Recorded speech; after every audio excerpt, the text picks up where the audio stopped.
무엇을 믿고 무엇을 믿고 부지런히 배우며 가르치며 증거할까라는 제목으로 오늘 말씀을 전하려고 합니다. 오늘 주제 요절은 오직 이것을 기록함은 너희로 예수께서 하나님의 아들 그리스도이심을 믿게 하려 하며 또 너희로 믿고 그 이름을 힘입어 생명을 얻게 하려 함이니라 라는 그런 주제 요절을 가지고 말씀을 전하려고 합니다. 자, 샬롬? 아멘. 샬롬입니다. 예수님이 십자가에 달리신 사건과 사흘 만에 무덤에서 부활하신 사건이 과연 우리와 무슨 상관이 있는지 그걸 한번 보려고 해요. 자, 부활하신 예수님이 그 사건이 무슨 상관이 있는지 우리 지난번 설교 시간에 예수님의 부활 사건 그 십자가와의 연관성, 죽음뿐만이 아니라 부활의 영광에 대한 중요성, 그것이 어떤 관계가 있는지 이런 것들을 많이 설명을 했는데 이번 시간에는 요걸 한번 얘기해 보려고 해요. 자, 이게 뭐 하는 그림일까요? 예수님 뭐 하고 계시는 것 같아요?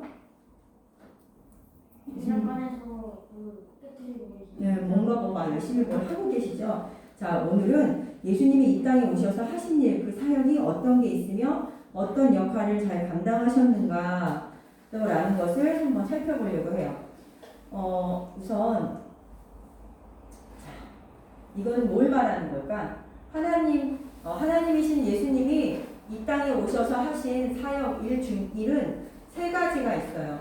세 가지의 직분이 있으신데 세 가지를 감당하셨는데 우리가 많이 알고 있는 내용 중에 하나인데 먼저 이 그림을 보면 어떤 것 같아요? 하나님이 우리가 살고 있는 온 세상을 지금 말씀하면서 어떻게 하고 있죠?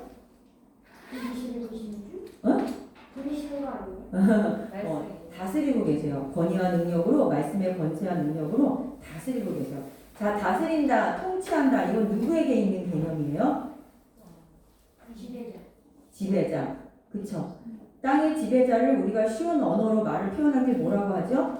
왕이라고 해요. 그래서 예수님은 이 땅에 오셔서 많은 것들을 회복시키시고 지금도 우리를 위하여 중보하시며 많은 것들을 다스리고 계세요. 그래서 예수님의 직분 중에 하나는 왕이에요. 왕. 그래서 이 땅에서 살아계실 때 예수님이 이 땅에 육신에 오셨을 때 하셨던 일도 나는 왕이다를 말씀하시는 거야. 나는 다스리는 자다. 아버지의 권세가 내게도 있다라는 것을 말씀하셨죠. 이 왕이라는 것을 말씀하셨어요.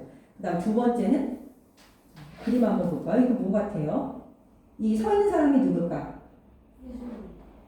맞아요. 궁극적으로는 예수님인데, 자, 저 사람의 옷을 한번 보세요. 좀 특별하죠? 그냥 하얀색 세마포 옷이 아니에요.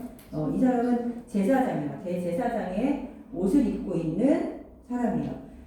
지금 위에 있는 천사 두 그룹이 날개를 감싸고 있죠? 그 밑에 있는 건 법궤 언약궤인데, 자, 하나님의 말씀 앞에, 존전 앞에, 나아갈 수 있는 것은 대속죄일에 대제사장만이 딱 한 번 들어갈 수 있어요. 자, 근데 이와 같은 대제사장의 역할을 한 분, 누구예요?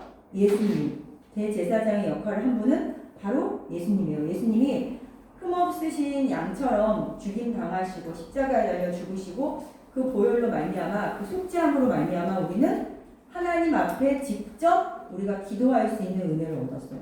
무슨 죄든지 하나님 앞에 고백하면 예수님의 이름으로 고백하면 다 용서함을 받을 수 있고 또 하나님의 말씀 앞에 거룩함 앞에 나가면 죽임을 당했어요. 대제사장도 예전에 구약시대에 있었던 대제사장도 죄를 지었다. 근데 하나님 앞에 저렇게 나아갔다. 다른 이스라엘 백성들을 위해서 속죄하기 위해서 나갔다. 그러면 어떻게 해요? 법궤 앞에서 들어가지 못하고 죽임을 당하죠. 하나님의 거룩함 앞에 죽었어요. 그런데 영원하신 대제사장 대신 죽으신 예수님으로 인해서 우리는 하나님 앞에 나아갈 수 있는 길이 열렸죠. 네, 그래서 예수님은 대제사장의 직분을 감당하셨어요. 십자가에 달려 죽으심으로. 자, 그 다음에 세 번째. 자, 이건 예수님이 뭘 하고 계시는 걸까? 회당에서 지금 뭘 하고 계시는데 두루마리 성경을 펼쳐서 많은 사람들에게 하나님의 말씀을 가르치고 강론하고 해석하고 읽고 계세요. 자, 이것은 무엇을 말하냐면 예수님은 이 땅에 오셔서 천국 복음을 전파하시고 하나님이 구약 시대에 말했던 모세 율법, 모세 오경에 나타난 수많은 율법과 이스라엘의 역사를 통해 본 수많은 하나님의 말씀들이 무엇을 증거하고 있는가 그것에 대해서 알려주시는 분이에요. 예를 들면 쉽게 설명하면 말씀을 잘 가르쳐 주시고 알려주신다는 뜻이죠. 선지자의 역할을 감당하셨어요. 근데 이 선지자의 뜻을 우리가 좀 알아봐야 되는데 자, 사사 들어봤어요? 사사? 우리 시연이 사사 들어봤나요? 들어본 적 있어요? 사사. 그럼 성경에 사사기가 있는데 사사기. 들어본 것도 같죠? 들어본 것도 같죠? 자, 이 그림 한번 보여줄게요. 자, 여기 뭐라고 써있죠? 온니엘, 에훗, 삼갈, 입다. 자, 여기보다 더 알기 쉬운 거. 삼손. 들어봤죠? 기드온. 들어봤어요? 자, 이와 같은, 사사들이 있어요, 사사. 이 사사는 뭐 하는 사람들일까, 사사? 자, 내가 한번 이름을 쭉 알려줄게요. 자, 온니엘, 에훗, 삼갈, 드보라는 여자예요. 여자 선지자, 사사. 기돈, 돌라, 야일, 입다, 입산, 엘론, 압돈, 삼손. 자, 이렇게 12사사가 사사기 시대에 활동을 했어요. 근데 사사는 도대체 뭐 하는 사람이지? 선지자랑 사사랑 뭐가 틀려요? 똑같나? 틀린가? 같나? 선생님들이 너무 놀리셨는데 왜 굳이 저한테 물어보세요? 그게 지금 일단 어린이 예배니까 우리 시연이랑 눈을 이렇게 마주치면서 소통하면서 지금 하고 있는 거예요. 근데 우리가 되게 이 부분을 왜 정의를 내리려고 하냐면 예수님이 선지자의 역할을 감당하셨다는 것을 설명하기 위해서 전체적인 배경을 설명하기 위해서 전도사님이 지금 이 얘기를 하는 거예요. 근데 사사의 이야기는 이걸 한번 보면은 이 뭐 하는 것 같아요? 이 사람이 사사예요, 사사. 사사 뭐 하고 있는 것 같아요? 지금 뭐 하는 중인 것 같아요? 사람들을 싹쓸이 하고 있어요. 막 싹쓸이 막 죽이려고 하고 있죠? 자, 사사기의 특징이 뭐냐면, 사사기는 하나님 앞에 이스라엘 백성들이 죄를 지어요. 불순종을 해요. 그래서 타락해. 그럼 이 타락한 이스라엘 백성들이 하나님 앞에 회개하면 하나님이 사사를 세워서 이스라엘을 힘들게 공격하는 하나님이 이스라엘의 막대기로 사용하시는 여러 민족들이 공격해오는 것을 막을 수 있도록 사사를 세워주셔서 구원해주세요. 이게 계속 반복돼. 이스라엘이 또 죄를 지어. 구해주었는데 또 죄를 지어. 그럼 하나님이 이스라엘 백성들에게 혹독한 경고를 내리기 위해서 다른 주변 국가들을 통해서 민족들을 통해서 또 침략하게 만들어서 압제하에 힘들게 만들면 이스라엘 백성들이 고통 중에 울부짖으며 회개하고 하나님을 다시 찾으면 하나님이 또 다른 사사를 세워서 다시 구출해서 살려주시고 이게 계속 반복이 돼요. 그렇지만 그런 12사사가 계속 반복이 되는 상황에도 나아지지 아니하고 이스라엘 백성들은 계속 죄를 범죄해요. 계속 불순종의 길로 가요.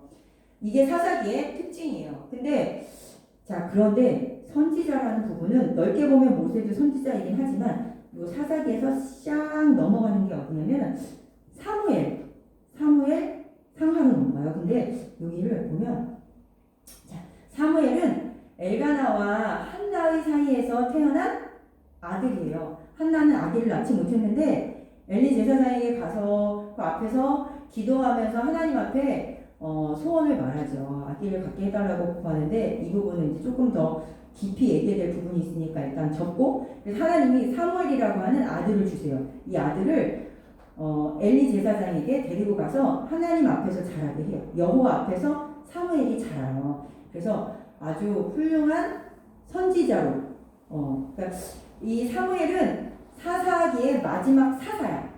이스라엘의 마지막 사사. 이스라엘을 구원하는 마지막 사사이면서 맨 처음 선지자로 등장하게 돼요. 그러니까 중복이 되죠. 겹쳤지. 사사이면서 선지자인 거야. 그래서 요 두 가지를 사사가 뭐고 선지자가 뭐고 이런 부분을 얘기를 해줘야 넘어가는 사무엘 이야기를 할 수 있고 그 이후에 선지자 역할을 감당하신 예수님을 얘기할 수 있기 때문에 이 얘기의 흐름을 전도사님이 얘기를 해줘요. 근데 이 사무엘이 말이죠. 선지자로서 일을 감당하는데 사사로서 감당을 하는데 이스라엘 백성들이 와서 요구를 한단 말이에요. 뭐라고 하냐면 우리에게 왕을 주세요. 다른 나라는 멋진 왕이 있어서 왕이 한꺼번에 명령 내리고 다 통치하고 일사불란하게 움직이는데 우리는 왕이 없습니다. 우리도 그럼 왕을 좀 세워주세요. 라고 사무엘에게 와서 지금 영적 지도자인 사사에게 와서 얘기를 하죠. 그런데 사무엘이 하나님께 허락을 받고 왕을 세워줘요. 누구를 세워주죠? 다음. 아니 맨 처음 왕. 창으로 막 자, 기름 부어서 누구를 하냐면 사울을 왕으로 세워줘요. 하나님이 사울을 첫 왕, 이스라엘의 첫 왕으로 세워주시는데, 자, 이스라엘의 진정한 왕은 누구야? 그쵸, 하나님이죠. 근데 이스라엘은 눈에 보이는 하나님을 달라고 막 요구했어. 눈에 보이는 왕을 달라고 했어. 그래서 하나님은 허락하시고 사울을 왕으로 세워주셨는데, 자, 이 사울왕이요. 창 들고 있죠? 사울왕은 용모도 준수하고 굉장히 왕다운 면모를 줬어. 이스라엘 백성들이 흡족해 할 만큼. 그런데 자, 전사님이 이 양쪽으로 사울 왕과 사무엘을 이렇게 세워놨죠. 자, 이 의미는 뭐냐면 하나님이 왕을 대신 세워주는 대신에 첫 왕으로 사울을 세워주는 대신에 이렇게 말씀하셨어요. 그래, 내가 허락해줄게. 왕을 세워줄게. 왕을 기름 부어서 세워줄게. 그러나 진정한 왕은 나야. 그리고 이스라엘 백성들은 나의 백성들이야. 그런데 이스라엘 백성들을 나의 백성으로 여기지 않고 너의 백성으로 알고 너의 마음대로 착취하고 너의 마음대로 압제하고 너의 마음대로 그렇게 다스리게 되면 그때는 내가 너를 가만두지 않겠어. 어떻게 해요? 네. 모든 나라는 누구 거예요? 하나님 거예요. 이스라엘 백성은 누구를 왕으로 섬겨야 돼요? 하나님을요. 근데 사울이 그와 같은 역할을 잘 감당해서 중간에서 이스라엘 백성들이 하나님 앞에 범죄하지 않고 하나님만을 경외하게 하고 하나님의 말씀을 듣고 이스라엘을 통치해야 하는데 만약에 그렇지 않으면 어떻게 해야 돼? 생명의 문에서 멀어지고 결국에는 지옥문에 떨어져서 근데 사울이 잘못했을 때는 어떻게 해야 돼요? 선지자를 왜 세워주셨을까? 선지자를 세워준 이유는 인간 왕을 세웠는데 인간 왕이 하나님의 뜻을 제대로 전달하지 못하는 왕이 되었을 때 그것을 제재하고 그것을 경고하고 그것을 잘못된 것을 알려주고 하나님의 메시지를 전달해주기 위해서 선지자를 세웠단 말이에요. 안 그러면 막 이렇게 마음대로 할 거 아니에요. 우리 얼마 전에 선거했죠. 선거. 여당 야당 막 이렇게 있죠. 집권당이 있고 반대당이 있어서 자기 마음대로 하려고 하면 반대당이 그렇게 못하도록 다른 생각이나 여지를 줄 수 있도록 반대당이 있잖아요. 이와 같이 이것을 사람의 마음대로 하지 못하도록 하기 위해서 누굴 세워주신 거야? 선지자를 세워주셨어. 그래서 이 선지자는 오직 무엇을 해야 되냐면 선지자도 자기의 마음대로 하면 안 되고 하나님의 메시지만을 전달해야 돼. 누구에게? 왕에게. 왕이시여 하나님이 이렇게 말씀하셨습니다. 이리 하시면 아니 되옵니다. 라고 경고를 때리는 거야. 근데 자, 선지서를 보면 예언자들 선지서들은 자, 에스겔서 예레미야 다 선지자예요. 이분들이 하신 예언서를 보면 맨 첫 장 1장 1절에서 3절 또 1장 1절 예레미야 30장 이사야도 선지자 여기도 1장 2절 이렇게 보면 항상 뭐가 나오냐면 처음에 말씀이 예레미야에게 임하였고 여호와의 말씀이 예레미야에게 임하였고 여호와께서 말씀하시기를 이런 말씀이 계속 나와요. 그 얘기는 이 사람의 생각을 말하는 게 아니라 이 선지자 예언자들은 하나님의 말씀만을 듣고 들은 것을 그대로 가서 더하지도 않고 빼지도 않고 그 말씀을 그대로 전달하는 역할을 했던 게 누구예요? 선지자. 이런 사람들이 선지자예요. 선지자는 이와 같은 일을 감당하는 일을 했어요. 그리고 결국 하나님의 메시지와 경고 가운데는 무엇이 그 밑에 바탕에 보이지 않게 싹 깔려있냐면 뭔가가 깔려있어. 뭘 것 같아? 이들은 선지자이면서 예언자야. 자, 예언은 장차 되어질 하나님의 뜻을 보여주거나 환상을 보거나 이상을 보고 그 말씀을 말하는 거죠. 다니엘과 같이. 자, 거기에는 결국적으로 뭘 말하는 거예요? 지금 구약시대죠? 신약시대에 나타나는 누구? 그렇지. 예수 그리스도. 예수 그리스도가 메시아가 올 것이다라는 것을 얘기해요. 지금은 인간 왕을 세웠지만 장차 진정한 왕이 나타날 것이다. 너는 그때까지 대표로 대리자의 역할만을 하는 것이다. 오버하지 말아라. 하나님이 말씀하셨다. 이거를 계속적으로 선지자들은 말해주는 거야. 그 역할을 감당했던 거예요. 자, 그래서 딱 반을 나누면, 자, 예수님이 오실 때와 예수님이 오시기 전에 수많은 선지자들을 세워주셨죠. 자, 구약은 하나님의 말씀을 선지자를 통하여 왕에게 전달해서 그대로 순종할 것을 하나님이 교훈하게 하셨고 다스리게 하셨어요. 근데, 자, 신약시대, 즉 예수님의 탄생과 더불어 온 그 시대에는 하나님이 선지자를 통할 필요가 있을까 없을까? 아까 궁극적으로 선지자인 사무엘이 이렇게 말 풍선표에 구약의 예수 그리스도의 오심을 예언하고 그것을 말하는 거라고 했잖아요. 선지자들. 그쵸? 결국은 예수님의 오심으로 인해서 완전히 이루어졌기 때문에 선지자가 더 이상 필요해 안 필요해? 없어. 그 신약시대에는 선지자라는 말이 나오지 않아. 그 구약시대에만 있는 거야.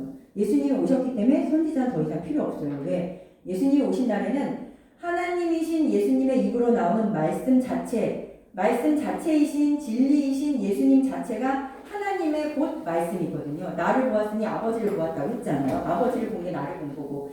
자, 그렇기 때문에 말씀을 누군가가 대언해서 말할 필요가 없어. 그냥 예수님 자체가 곧 말씀이시기 때문에 그 말씀대로 우리가 보고 듣고 믿고 따라가기만 하면 되는 거죠. 자, 요한복음 15장 15절에 이제부터는 너희를 종이라 하지 아니하리니 종은 주인이 하는 것을 알지 못함이라. 너희를 친구라 하였느니 내가 내 아버지께 들은 것을 다 너희에게 알게 하였음이니라. 자, 우리가 하나님께로부터 모든 것을 알게 해주시는 분이 누구야? 그렇지, 예수님. 내 아버지께 지금 이거 예수님이 말씀하시는 거야. 이제부터 내가 하나님 아버지한테 들은 거를 다 너희한테 알게 할 거야. 그러니까 다 알아먹을 수 있지? 라고 예수님이 말씀하시는 거예요. 그러면서 수많은 비유와 기적과 표적을 통해서 예수님이 알려주시죠. 지금 예수님이 지금 가르쳐주고 계시잖아요. 요한복음 20장 31절에 오직 이것을 성경을 기록함은 너희로 예수께서 하나님의 아들 그리스도이심을 믿게 하려 하며 또 너희로 믿고 그 이름을 힘입어서 생명을 얻게 하려 함이니라. 아멘. 자, 예수님은 우리에게 생명의 떡이에요. 그죠? 우리에게 뭘 주셨어요? 생명을 주셨어요. 하나님은 결국 우리에게 죽지 않는, 소멸하지 않는, 사망으로 가지 않는 영원한 생명의 떡을 주셨어. 몸 자체가, 예수님 자체가 생명의 떡이야. 우리가 성찬할 때처럼. 자, 그와 같은 예수님의 살아있는 말씀이 우리에게 있기 때문에, 그 생명을 얻었기 때문에 우리는 그 예수님으로 인해서 모든 것을 알 수 있죠. 기록된 바 성경을 통해서 모든 하나님의 뜻을 선지자가 아닌 말씀을 통해서 알 수 있는 거예요. 자, 이는 한 아기가 우리에게 낳고 한 아들을 우리에게 주신 바 되었는데 그의 어깨에는 정사를 메었고 그의 이름은 기묘자라 모사라 전능하신 하나님이라 영존하신 아버지라 평강의 왕이라 할 것이니라. 아멘. 이사야 9장 6절 말씀이에요. 자, 여기 빨간색으로 뭐가 써 있어요? 모사. 자, 모사 좀 어려운 말이죠. 모사는 좀 어려운 말인데 쉽게 말하면 모사는 지혜로 무엇을 가르쳐 알게 하다라는 뜻이에요. 그러니까 모든 지혜로, 완전한 지혜로 알게 해주는 분이라는 뜻이죠. 모든 것을 가르쳐서 알게 해주시는 분. 근데 예수님이 우리와 함께 계시면 좋겠는데 예수님이 우리와 함께 그 신약시대의 제자들과 함께 12제자들과 이제 가룟 유다 죽었지만 그 다음에 같이 있을 동안에는 예수님이 보이는 말씀으로 살아계신 말씀으로 함께 있었으니까 보였어. 그런데 예수님이 하늘로 승천하고 쑥 올라가 버리셨네. 근데 그 당시에는 모세 율법 같은 구약의 성경은 있었지만 예수님의 행적과 모든 것을 제자들의 머릿속에 기억하고 본 사람들은 있었지만 지금과 같은 마태복음, 요한복음 이와 같은 성경책이 있었을까요? 없었을까? 신약성경. 없었어. 그러니까 예수님에 대한 것들이 알고 믿은 자들을 통하여서 듣지 않으면 전달을 받을 수가 없는 거예요. 그래서 예수님이 올라가시고 누구를 보내주셨어요? 성령 하나님을 보내주셨지. 그래서 성령 하나님을 통해서 능력이 나타나서 말씀을 잘 증거하고 잘 전파할 수 있도록 도와주셔서 많은 이들에게 복음이, 말씀이 전파될 수 있도록 해주셨어요. 사도행전 3장 21절에서 22절은 하나님이 영원 전부터 거룩한 선지자의 입을 의탁하여 말씀하신 바 만유를 회복하게 하실 때까지는, 자, 만유를 회복하게 하실 때까지는 하늘이 마땅히 그를 받아주리라. 모세가 말하되 주 하나님이 너희를 위하여 너희 형제 가운데서 나 같은 선지자 하나를 세울 것이니 너희가 무엇이든지 그 모든 말씀을 들을 것이라. 자, 여기에 나 같은 선지자 하나 누굴까요? 예수님이죠. 예수님의 십자가 부활. 즉 살아계신 말씀이요 우리에게 영원한 생명을 눈으로 직접 보여주신 그 화면에서 보여주신 살아계신 예수 그리스도, 그분을 세워주신대. 그래서 그 말씀만을 우리가 무엇이든지 들어야 된다라고 말해주고 있어요. 자, 여기는 예수님이 살아계시는 동안, 성육신하셔서 이 땅에 계시는 동안 보여줬던 수많은 기적과 표적들이야. 우리 시연이가 보면 그림 중에 아는 내용 있을까요? 많은 이야기들 중에 어떤 게 눈에 제일 들어와요? 이렇게 누워있는 거. 저기 맨 위에? 그래요. 중풍병자를 지붕을 뜯어서 내려서 예수님이 제가 사라졌다 말하고 그 다음에 자리를 들고 가지요. 그런 사건이고, 또 요거는요 뭐 같아요? 무덤에서 나온 나사로의 살아난 사건. 그 다음에 저 오른쪽은 물고기와 떡이 있네요. 자, 이건 오병이어의 기적이에요. 예수님이 축사하시고 많은 것들을 풍성케 하시는 기적들. 또 하나님의 말씀을 또 배 위에서, 갈릴리 호수 위에서 또는 감람산에서 수많은 곳에서 백성들에게 말씀을 가르치시면서 천국 복음이 무엇인지, 나는 왜 왔는지, 그리고 나는 누구인지를 설명해 주시는, 복음을 전하시는, 하나님 나라 일을 전파하시는 일에 대한 사역이에요. 자, 히브리서 12장 25절에 너희는 삼가 말하신 자를 거역하지 말라. 땅에서 경고하신 자를 거역한 저희가 피하지 못하였거든. 하물며 하늘로 쫓아 경고하신 자를 배반하는 우리일까 보냐. 자, 여기에 경고라는 단어가 나왔어요. 아까 선지자는 무엇을 했다고 했죠? 하나님의 메시지를 알려주고 경고! 옐로우 카드를 딱 내밀었다고 했지, 왕에게. 그래서 하나님 말씀을 순종하고 잘 가르칠 수 있도록 해야 된다라고 말한다고 했잖아요. 근데 마찬가지로 예수님이 우리에게 말씀으로 쫓아, 하늘로 쫓아 우리에게 경고해 주셨어. 자, 마지막 때가 이르면 내가 곧 올 거야. 그때까지 하나님의 말씀을 듣고 순종해야 돼. 내가 너희들의 모든 죄를 속하려고 왔어. 자, 나를 믿고 생명을 얻고 배반하지 말아라 라고 계속 말씀하세요. 예수님이 말씀하시는 이와 같은 것들도 뭐예요? 동일하게 하나님의 메시지고 경고였어요. 자, 그러면 우리가 이걸 한번 살펴볼 수 있을 것 같아. 자, 선지자는 하나님의 메시지만 전할 뿐만 아니라 하나님의 말씀대로 순종하며 지키고 그렇게 살아야 했어.